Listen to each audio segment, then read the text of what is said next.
everybody, this is Gina Bear reporting to you for duty, and today we're gonna talk about things they don't tell you about Korea. Boom. Take off.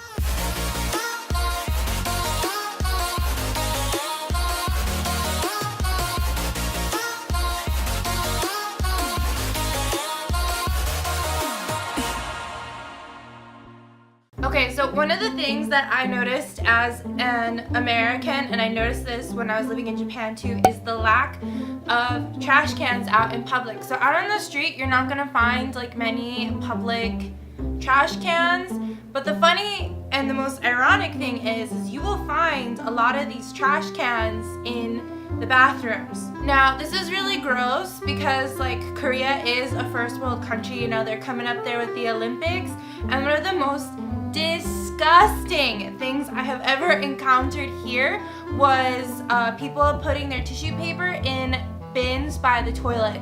Now, I guess all is fine and dandy when there's nothing in there, but then like when you get in there like towards the end of the day, especially in the public restrooms, in the train stations, like it will be piled up high with dirty tissue, and I'm just like, ugh.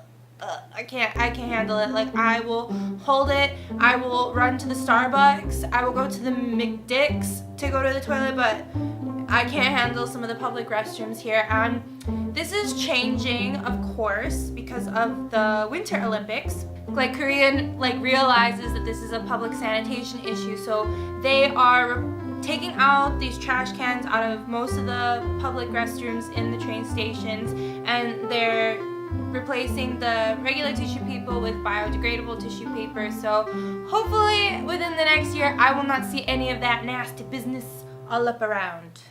Ew.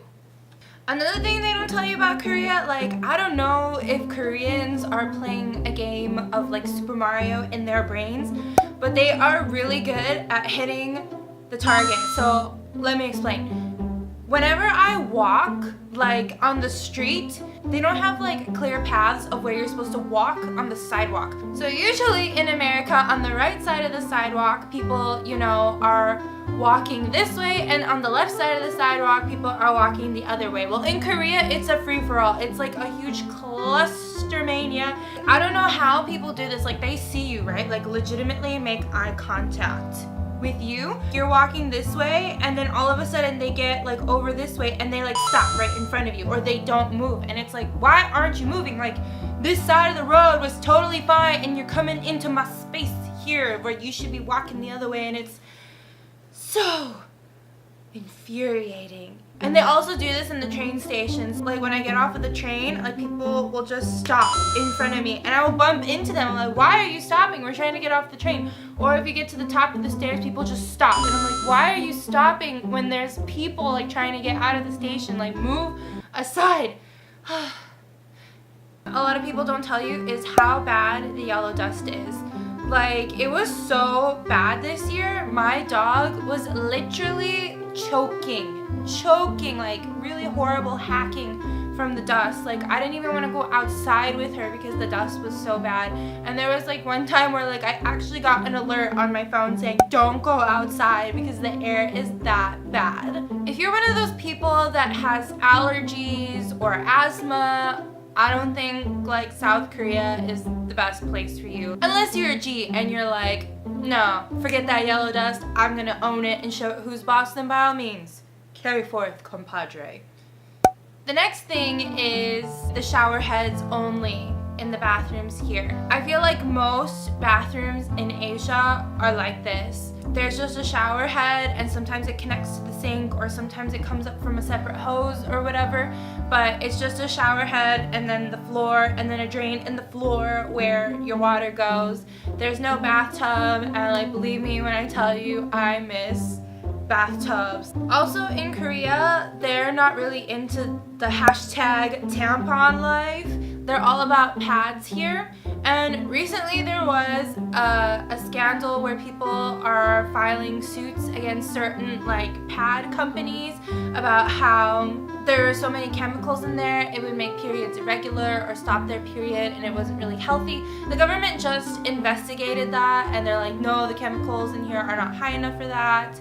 So I'll leave the links in the description box below if you're all wondering about the pad scandal here. Next, you will most likely not learn Korean unless you're in the countryside. Now, when I was in Japan, it was really easy for me to learn Japanese because I was kind of in a countryside area. I lived in the middle of Okinawa and it was like technically a village. It was really easy for me to learn Japanese because nobody really spoke English, and I was like, well, I'm completely immersed, and if I want my life to be easy, I'm gonna learn Japanese. But living in the Gyeonggi area and living near Seoul, I find that it's really difficult to learn because everybody just speaks to me in English only. Like, they just see my face and they automatically start speaking English.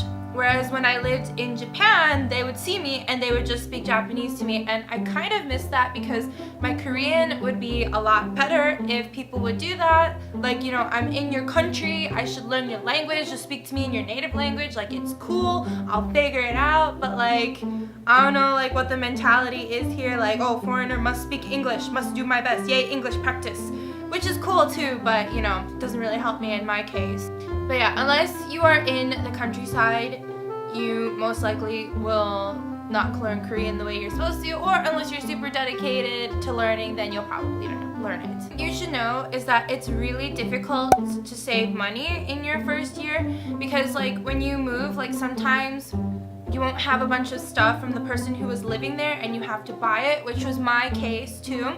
If, you know, your predecessor leaves a bunch of stuff for you, then by all means, like, you're a really lucky person. But in my case, I didn't get a lot of stuff left for me, and that really sucked. So I had to go out and I had to buy like extra dishes, and I had to buy like cleaning supplies and stuff like that. And I also had to put down like a deposit. So like even though you get like a 300,000 won fee to help you like settle in, like that fee realistically goes to your deposit. But if you're good with your money, then it shouldn't be a problem, but it is a little bit more difficult. So just so you guys know. The next thing you're gonna notice is that people literally brush their teeth after they eat lunch. And for me, I don't like it when other people brush their teeth in front of me. I think it's really gross. Like, go in the bathroom and, you know, brush your teeth and get your teeth clean. But like, they'll sit there at their desk and they'll brush their teeth like after lunch. I mean, which is good and healthy, but I personally, I don't like to see that. And like coming from America where we only brush our teeth twice a day, like once in the morning, once in the evening before we go to bed, like for me, it's still strange. And I've been abroad like 5 years now. So just so you know, you're gonna be seeing all of your coworkers sitting, you know, at their desk just like brushing away, like what's up? And then they look at you like you're the alien for not brushing your teeth. And last, it's really hard to eat alone here. It's harder to eat alone here, but it is possible, like once you learn your area and like where to go. Like I noticed if you go out somewhere to eat like a jjigae or something, it's okay to eat alone. But if you're doing something like dakgalbi or Korean barbecue or just like anything like a Western food place that serves you like a whole bunch of courses that's meant for 2 people, then it's really hard to eat alone, and it's really annoying because Koreans don't like to eat alone, they like to eat with people. But it is possible to find these places. So just so you know, like you don't have to always go out to eat with somebody. Like you just gotta look hard and you'll find places where they're just, you know, serving to one. That's, you know, the culture here. Like we must eat together and solidify our bonds of friendship over this plate of food. You're welcome. Anyway, I hope you all enjoyed this video today. If you like this video and you'd like to see more videos, please subscribe to my YouTube channel.